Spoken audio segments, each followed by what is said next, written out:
okasabe ngisho ukuthi esikoleni ngoba esikoleni bavesane bangazi ukuthi bazoyenzani uma isivuke yilento. Hayi kodwa ngithi mina likhona igama lika Jesu elimile. Uyazi namhlanje singathi besingathumela lelizwi lapho ukude nathi kodwa izwi likaNkuluNkulu liyakwazi ukufinyelela ngoba liyaphila.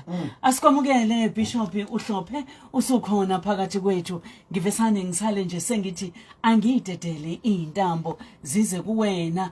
Ziningi izinto abakhale ngazo abalaleli akuzwanwa emakhaya abazwani imisebenzi ayikho. Wabubula umama ekhala ngabantwana. Sisazo ke sikhuphukele eshilo. Ngibacele nje omama ukuthi ake siphume sifase izinkalo siyothandazela abantwana bethu. Khuluma ngophuzo olidakayo. Abaphuzi abantwana isimanga kukhuzwa ngapha nangapha. Nako konke ke nje abacelile mfundisi wami ngicabanga ukuthi asikusonke nabangaphilile nabagulayo nababoshiwe nabaneyinkinga kufanele bathathe izinqumo ezithile abazi ukuthi bazokwenza kanjani. Nokudla akukho emakhaya, imali ayikho emakhaya, ingane ifundile inamajazi kodwa ihleli emakhaya, ingcindezi sidlala ngabo. Kuningi baba, asikhuphuke siye eshilo njengamanje.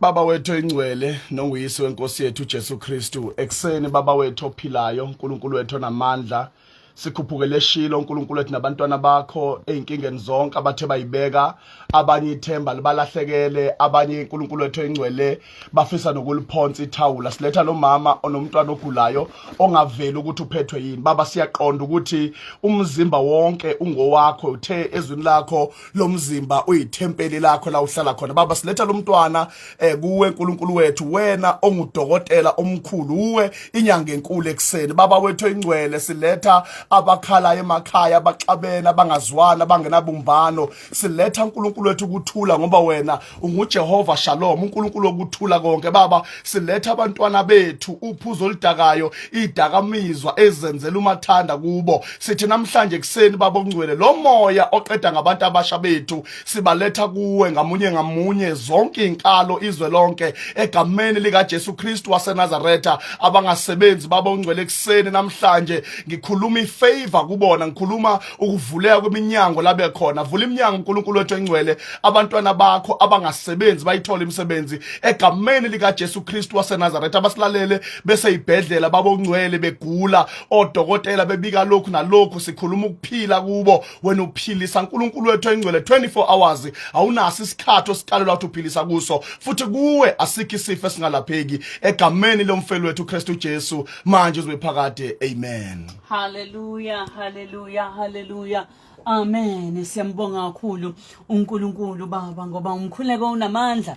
Umkhuleko unamandla, awuboli futhi umkhuleko. Abanye bethu bamile nje imkhuleko yogogo bethu, imkhuleko yoma bethu yeminyaka, kodwa sihamba ngayo isibindi sisithola lapho ukuthi sakhulekelwa thina ngelinye ilanga. Kunjalo mama uBishop sikubingelele ekseni, sibingelele nabalaleli bonke bomsakazo wesikhondla khondla. Uma sakhuluma ngokuthi umthandazo awuboli, ngikhumbuza ukuthi uJesu esikhuluma ngokubethelwa kwakhe wakhulekelwa noma waprofethwa 400 years ago by uProphet Isaiah, engakacatshangwa nokuthi uyakuba khona, kodwa wathi ngibona intombi zala umsindisi, wayesethi kuye emahlombe akhe kuyoba khona umbuso. Ukhuluma lento Isaiah kungekho ethembisayo. Uma ngabe sithi siyinzalo yemithandazo, ngifuna ukutshela umlaleli ekhaya ukuthi uma ngabe umuntu othandazayo sukuthi ngoba nakho ubona isimo singashintshi bese ucabanga ukuthi sekufanele kuphele kanjalo. Thandaza izizukulwane ngezizukulwane zihlomule ngefa elingephucwe umuntu, ifa lomthandazo, ukuthi kuthiwe la ekhaya kwakuthandazwa, la ekhaya kunento eyayimile yaziwa ukuthi umthandazo. So that's why namhlanje ekseni ngithe mangabe ngiza ngathi inkosi yami namhlanje ngifisa mamzanele ukukhuluma nje ngento emfushane encane bese siyathandaza nabalaleli emakhaya. Lithi iBhayibheli uJesu encwadini kaLuka uthi kubafundi bakhe asiweleleni ngaphesheya. Na uma ngabe ke ethi asiweleleni ngaphesheya, abafundi bakhe bahamba naye emkhumbini. uJesu useyalala emkhumbini ngoba wayekhathele. Sebethi ke abafundi bakhe mabebona kunesivunguvungu, sebeyaqabula bayazama ukukhwesha amanzi bawakhiphele ngaphandle, bayabona amanzi awakhipheki, sebeyasuka bayamvusa. Uma evuka uJesu usethi umoya thula, umoya wabusuyathula. Angazi ukuthi yini engaba khona kumlaleli ekhaya, but ngifisa ukubeka igama elilodwa elithi yonke inkinga ngaphansi komthunzi welanga inezindlebe futhi yezwa. Ilento engifisa ukisho namhlanje kumlaleli ekhaya ukuthi uJesu utshela isivunguvungu ukuthi masithule, isivunguvungu samlalela. Uma ngabe usekhaya unenkinga obhekene naye abantwana bezwa, ngizokutshela ukuthi lento yokungezwa kwabantwana isivunguvungu sinezindlebe. Khuluma naso bese siyalalela. Uma ngabe ugula emzimbeni wakho unempi, ubona ukuthi angathi awani ukuthi uphethwe yini, awani ukuthi yini ongayibalula, ngizothi leso sigulo leso sinezindlebe futhi siyezwa. Into odinga ukuyenza wena khuluma naso. That is why iBhayibheli limisa ulwandle, uNkulunkulu wamisa ulwandle la lumkhona ngoba walitshela ukuthi ulwandle lungedluli kule ngxenye. Ulwandle lamlalela lumi kuze kube namhlanje la kwabeka khona uNkulunkulu. Izintaba zimi kuze kube namhlanje la kwabeka khona uNkulunkulu ngoba noma yini engaphansi komthunzi welanga inezindlebe futhi yezwa. Ingakho noma ngathiwa usuhlala iminyaka engakanani ungasebenzi, ngizothi lokho ungasebenzi lokho kunezindlebe futhi kuyezwa. Ekseni namhlanje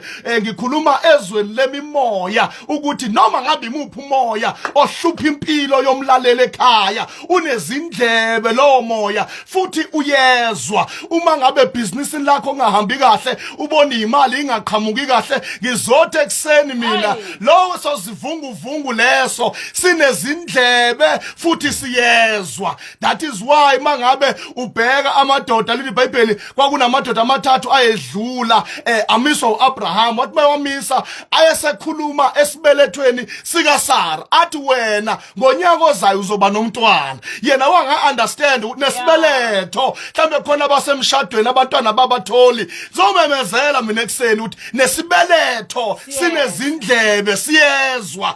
Noma ngabe uya kwi-operation kusasa, leyo operation leyo cancer leyo inezindlebe futhi iyezwa. Noma ngabe yini obhekene na empilweni yakho, usugraduateile ubala iminyaka yokuthi usuneminyaka engakuhlele ekhaya, ngizothi ekseni namhlanje leyo meko leyo inezindlebe iyezwa. Into ekumele uyenze wena ukuthi mawusuke bese uya kuNkulunkulu naleyo meko leyo, uthi Nkosi nasi sivunguvungu esihlupha impilo yami. Uthi Nkosi na ingakho sifazane mama owayenomopho lithi iBhayibheli wayesehlale for 12 years engaqondi ukuthi umopho unezindlebe uyezwa. Wathi uma ngabe ufika wezwa ngoba iBhayibheli ngiyalithanda lithi lo wesifazane waqale wezwa ukuthi uJesu ukhona. Wezwa ngaye, wathi mangabe ezwa ngaye kwacaca ukuthi azwe ngaye unezindlebe futhi uyezwa. Nesimo somopho lithi kwanele wathi angafika kuye sezwa kwasona.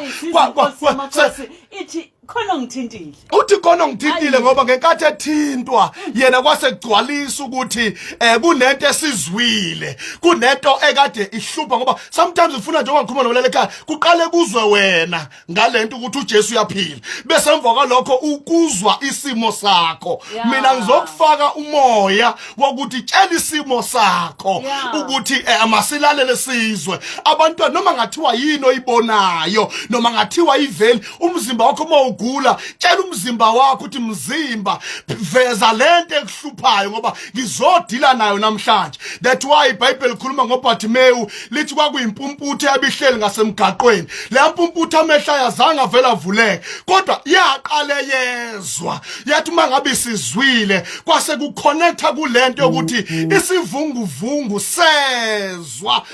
Kwaze kwathi noma abantu sebemthulisa kwacaca ukuthi akasalaleli lutho ngoba ngoba usayizwile khona lento ayizwile khona into ayizwile. That is why mamzanele mangabe sikhuluma ngezwi kaNkulunkulu sikhuluma ngezwi elibhalwe phansi.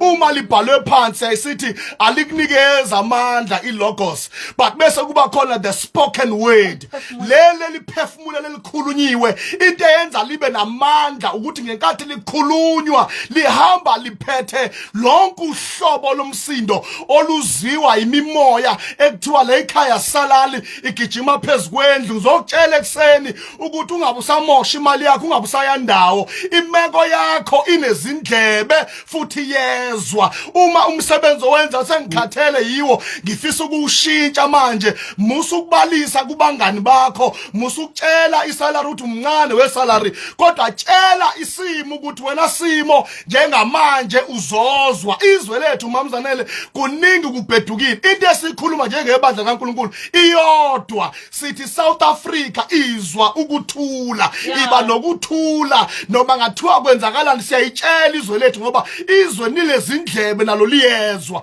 Ayikho into efanele ukuthi endaweni ethile ubugebengu budlangila kupheli, ngoba ubugebengu bunezindlebe ekseni buyezwa noma yini obhekene nayo. Ngizothi mhlawumbe usukhohliwe ngizokukhumbuza, ngizothi noma yipi inkinga obhekene nayo inezindlebe. Into ebuyidinga nje ukuthi wena yekela uku-SMS abantu abangeba kusize ngalutho, kodwa bhekana nesimo sakho bese uyasitshela wena simo unezindlebe uzoshintsha. Ngehlale kunjena. Yes, uthi mfundisi wami ba umoya uma ngabe uvuka bavusa uJesu. Bavusa uJesu bathi hayibo Jesu vuka. Uyakhuza uJesu bese uyathula umoya. Ukhuza uJesu buka la mama bona babezama engakavuki. Yeah. Baqale bakhwehla bayazama ukwakhipha amanzi.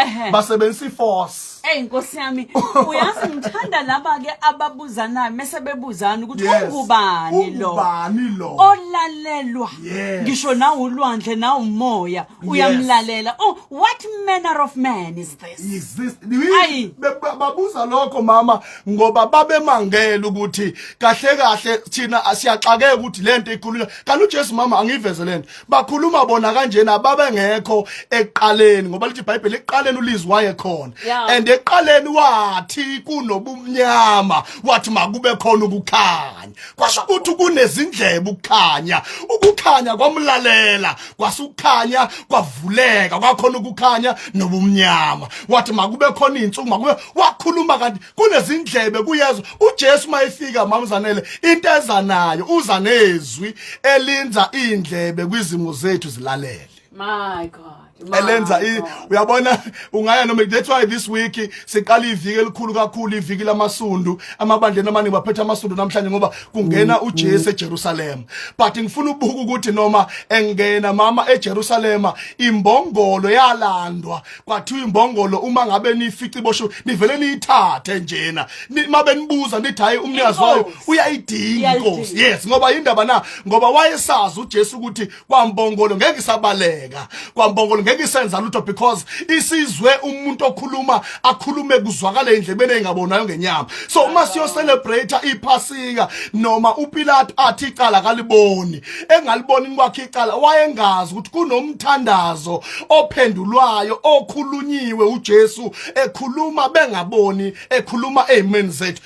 Yonke into namhlanje ufuna nje ukuthi ulele ekhaya ahlale nalona noma ngathi ubebhala phansi athi nje yonke inkinga phansi komthunzi welanga inezindlebe futhi yeso. Oh mfundisi wami siyabonga kakhulu uNkulunkulu amahla amazwi yonke inkinga ekhona inezindlebe. Khuluma wena ungabusathula, lifunde izwi lingene ngaphakathi. Asilifundele imfundiso wami kuyoshumayela. Yebo. Silifunda ngoba lingumuthi emathanjeni ethu. Lingumuthi emathanjeni ethu and izwi limnandi ngoba lisichazela kabanzi ukuthi singobani. Nazo. Lisinikeza neposition yethu ukuthi simi kuphi. So uma ngabe izwi ungalifundi ngeke uze ulithole ulazi lelivese lithi olimini lwakho kunamandla okudala. Uyabo, that's why mama noma ngadinwa kanjani ingane yakhe angakhuluma amazwi ngokudina nokuthukuthela. Uma ayadala uma ake awakhuluma before ngizothi mina akayowa reverse because amazwi mayekhulunywa, amazwi anani mama, amazwi mayekhulunywa anembewu. othi mawuwakhuluma bese yatshaleka bese yamila. So namhlanje kuseni ngifuna ukuthi uma ngabe umama ekhaya wazi ukuthi noma yini esemlomeni akhe azi ukuthi uphethe isikhali esinamandla, isikhali esikwazi ukudala izinto ezingekho zibe khona enganeni yakhe ehluphayo. Bona udokotela, bona inesi, bona uthisha, bona usomabhizinisi omkhulu, bona umfundisi. Yindaba nayo ngoba usu understand ukuthi manje yonke into inezindlebe yezwa.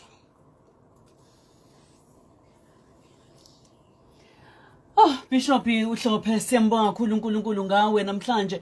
Amazwi engikholwa ukuthi abalaleli baseshilo bawathokozele futhi bazwile futhi azobaphilisa.